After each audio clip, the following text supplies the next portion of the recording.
Okay, how to stop doom scrolling. I'm gonna try to be as concise as possible. Uh, why do you want to stop doom scrolling? It's because there's something that you want to do, right? Uh, you want to study Japanese. You want to work out more. You want to whatever it is, okay?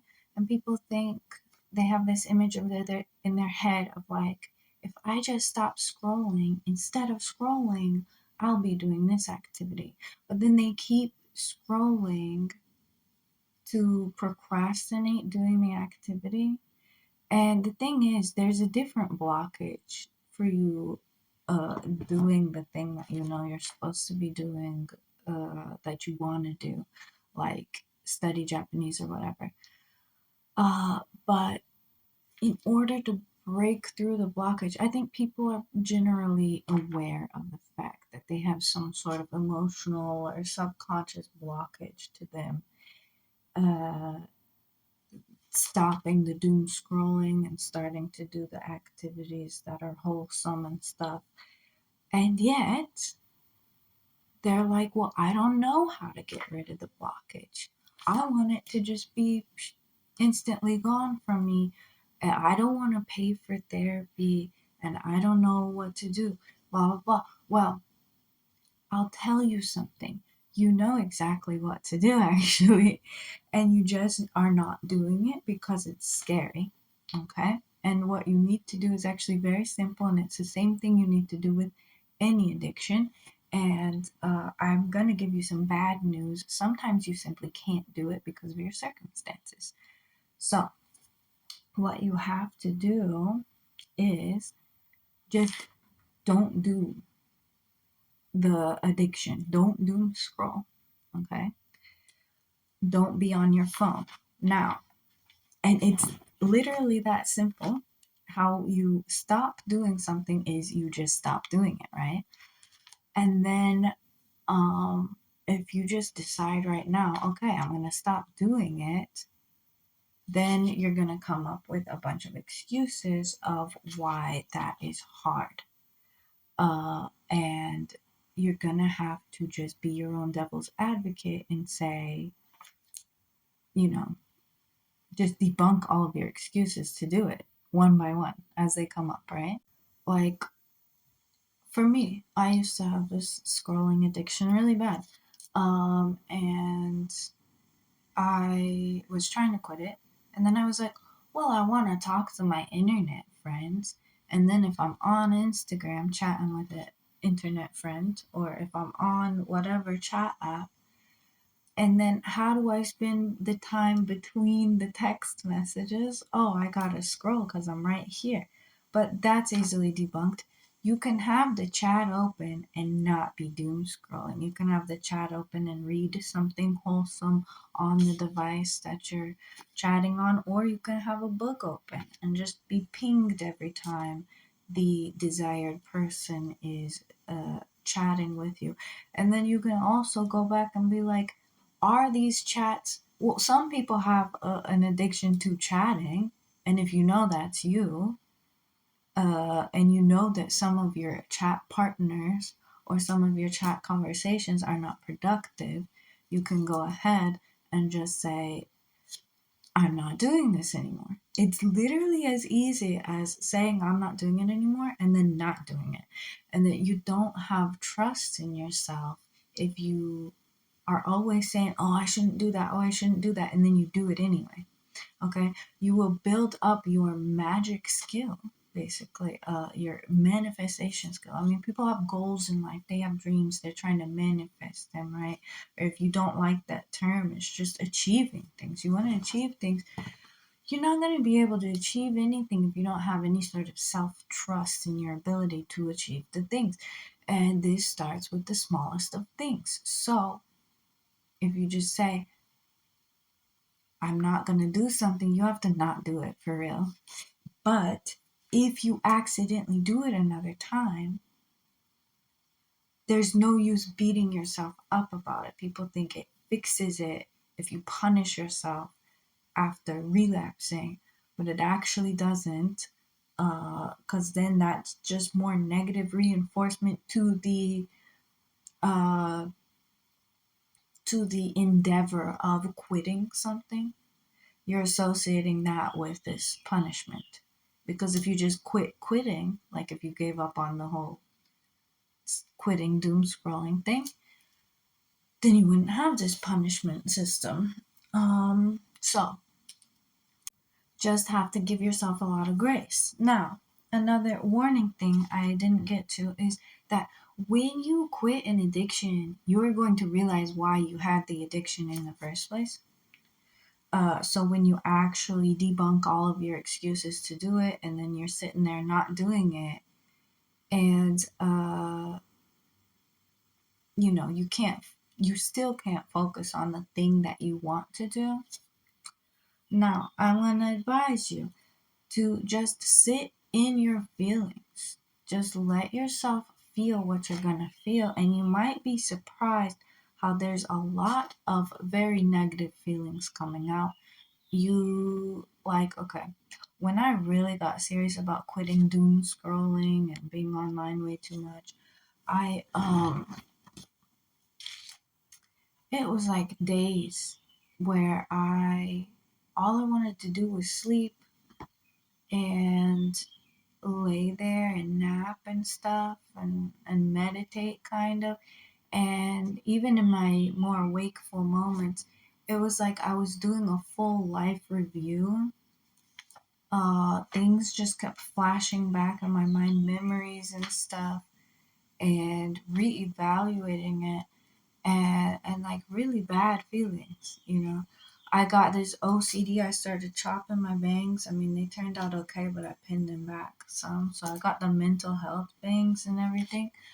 Um, like you'll start getting OCD, obsessive compulsive things about doing whatever random stuff, and you realize, oh, the obsession, the obsessive compulsion that I was putting into the doom scrolling, now I'm putting into this other thing.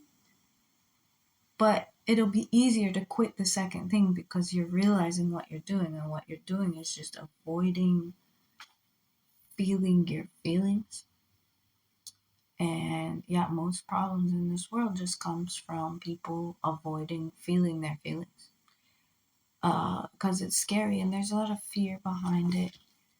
And the fear itself is a kind of, I would call it a gesture maxing of the demons that you are exercising. Now people will be like, what did you just say? Um, or maybe you understand what I mean. Let me think. Demons.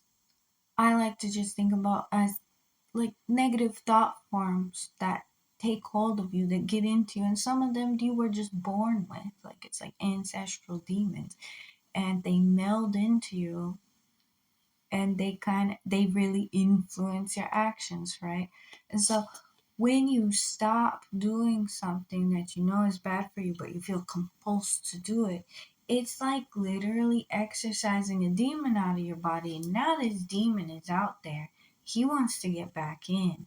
So he's jester maxing because he wants to get inside you again. And, he's trying to spook you out. Now, you don't have to visually like see the demon, but this will show up in like fears, anxieties, compulsions, blah blah blah. This just like restless, crazy feeling. But if you can just realize that none of your feelings are gonna hurt you, and as long as you're not doom scrolling or doing whatever obsessive compulsive thing you have that you've been doing that you don't want to do, just let yourself not do anything, you know? Because a lot of people mess up because they're like, well, I thought I would be learning Japanese 10 hours a day if I just stopped doom scrolling, but I can't focus, I can't do anything, might as well give up. No, you just have to get through this like purgatory, this purging stage. where it's like, look, give yourself some grace, because if you are, I bet a lot of you have been screen addicts for years, if not decades, okay, in some form or another, and you can't just quit that in one day and feel good and be 10 times more productive than yesterday. No, there's a withdrawal period that you have to take seriously, because it is as strong as a drug. I think it can be even harder to quit than like cigarettes, because at least for cigarettes you have to go to the store and buy them. And so that requires a step. The phone is always in your pocket, right? So anyway, um give yourself the grace of having a serious withdrawal period and feeling your feelings. And your feelings are not going to hurt you. They are going to help you, actually, because you're going to realize. Now, I went through my days of just exhaustion and panicky feelings and blah, blah, blah. And then at the end of it, after doing the life review and stuff, I realized, I have been such a people pleaser my whole life. And I know this, and I have known this, and I've tried to fix it, right? Many times unsuccessfully. But I really realized it at that moment. Like, I emotionally realized it a lot. And I'm like, I have all this like pent up stress and frustration. Like, I can't be free in my own body, in my own free time, because if I'm not helping other people, then I don't like deserve to live, this sort of feeling. And I was like, I'm such a people pleaser, and what has it gotten me? Diddly squat. That's what it's gotten me. And I had this realization during my withdrawal phase from the freaking scrolling. And yeah, and then it's like the weight off of me. The demon exercised, okay? And what else? Oh yeah. So as far as the debunking stuff, as my excuses for scrolling went, oh yeah, you can start slow with it too. You can be like, okay, I'm allowed to scroll, because it can be scary to just quit cold turkey. So you can be like, I will scroll Monday, Wednesday, Friday, like every other day I'm allowed. And then the other days I'm not allowed. And then you have to make specific rules and just follow them, and then you can adjust the rules later, but don't adjust the rules based on compulsive impulses. Adjust the rules based on rational, like, this is what my higher self wants. This is what I actually want in my life, and I have the power to follow through with it. Like, literally just believe in yourself. And so you can say, oh, I'm allowed to see videos that my friends send me, but I'm not allowed to scroll and watch the next video that comes up. Or I'm allowed to click on some videos on my YouTube home screen. I can click on the little short videos that it gives me, but I'm not allowed to scroll up and have the algorithm just throw at me and I don't even know what I'm about to watch, that sort of thing. And it also helps to just keep in mind, why am I doing this? Like, what are your future goals? Who do you want to be? And I can bet you that the person you want to be is someone, and like, you can really take your time and visualize it before you go to bed and stuff. Like, who do you want to be? What kind of life do you want to live? And does the person who's living that life that you want to live act the way you do now, like not being able to control yourself? Because like self-control is really the most important thing. Like, self-discipline is the most important thing in achieving what you want to achieve. And the thing is about self-discipline is that people are not disciplined about self-discipline. They have this weird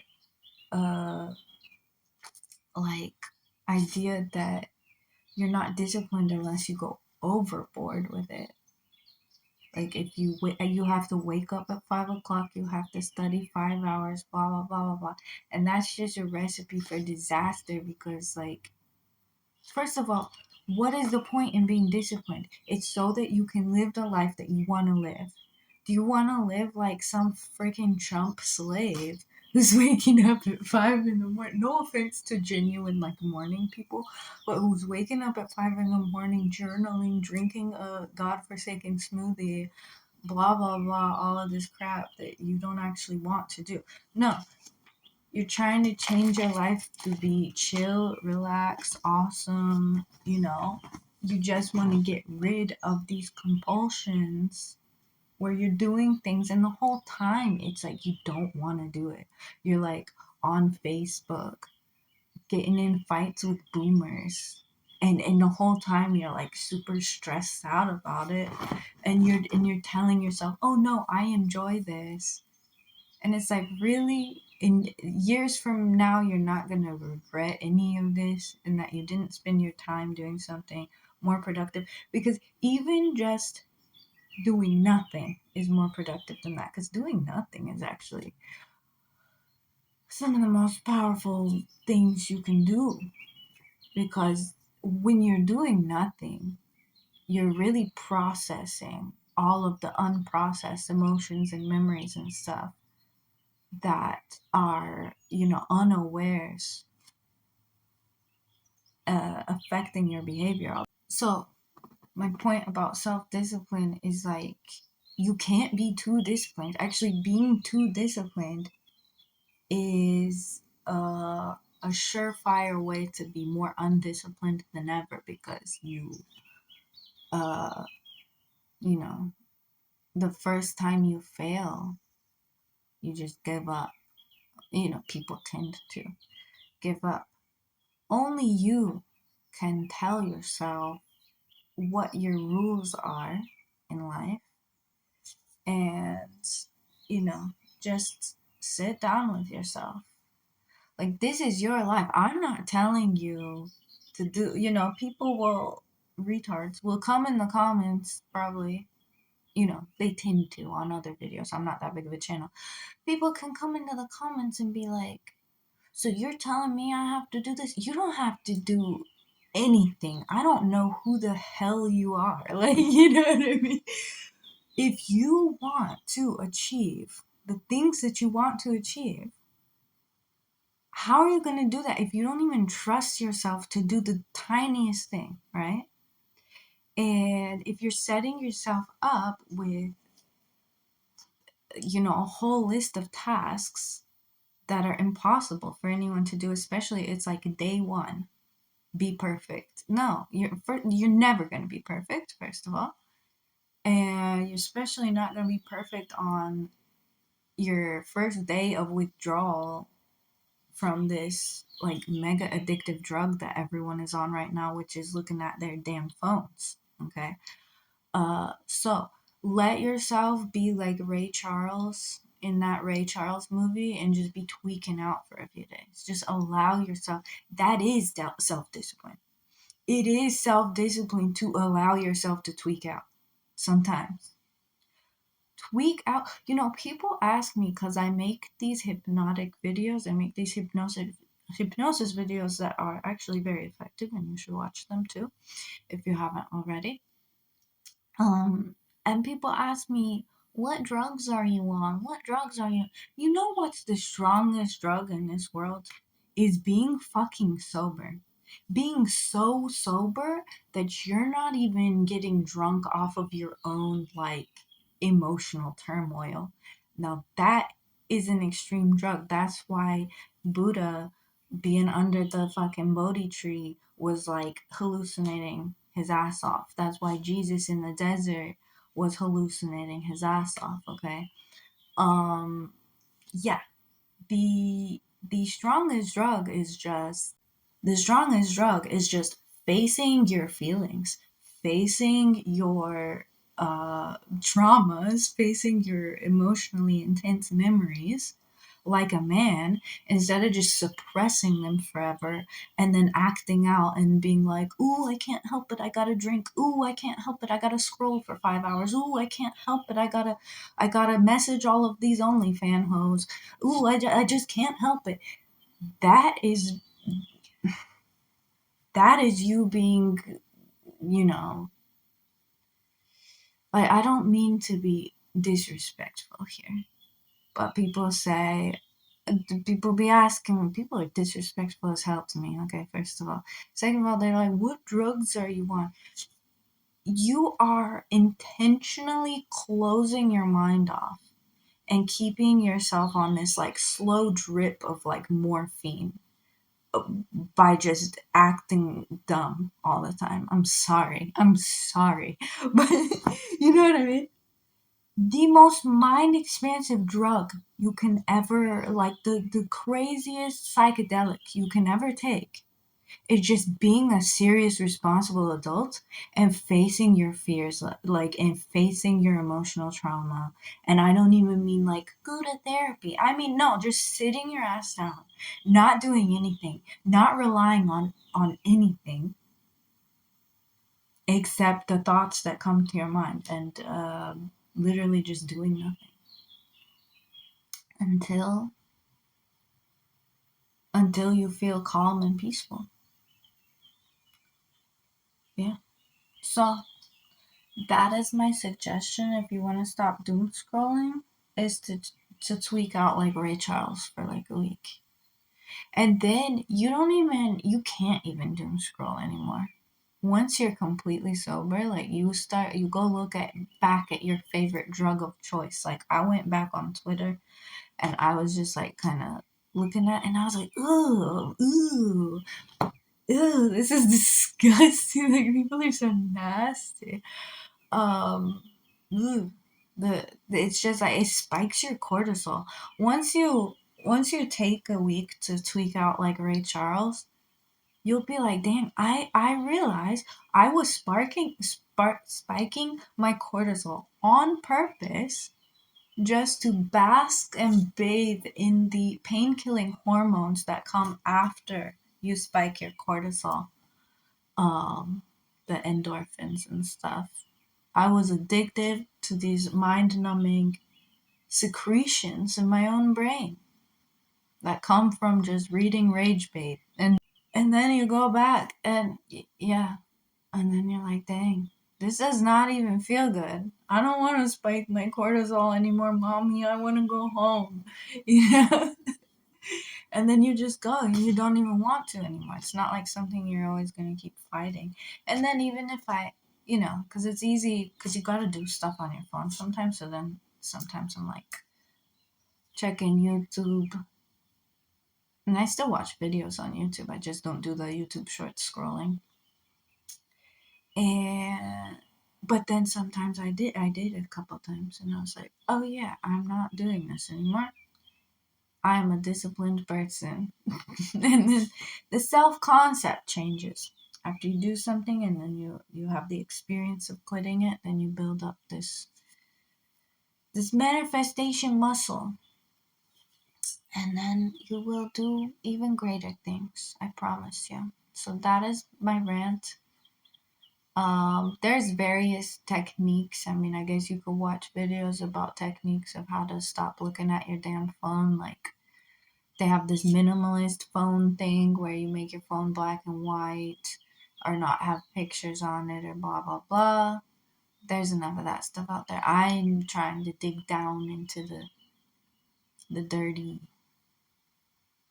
you know, deep subconscious things.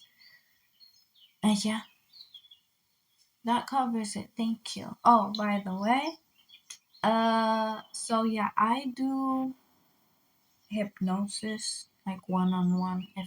If you have money and you have real problems and you would like to spend your money on someone who can help you with your psychological problems, because okay, This is a woo-woo channel, and I believe in ancestral spirits that are messing with people, and I have successfully removed them from people.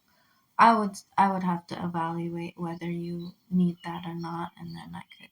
It costs a pretty penny, or if you just want some nice, good old fashioned talk therapy, if you think that would help, uh, just contact me in the description info below. I have an email, and I guess I will charge a cheaper price than regular therapy. Okay, for now, and then you can trauma dump or just ask me, how do I fix my life, and I'll give you advice that's more tailored to you. Okay, thank you. Bye bye.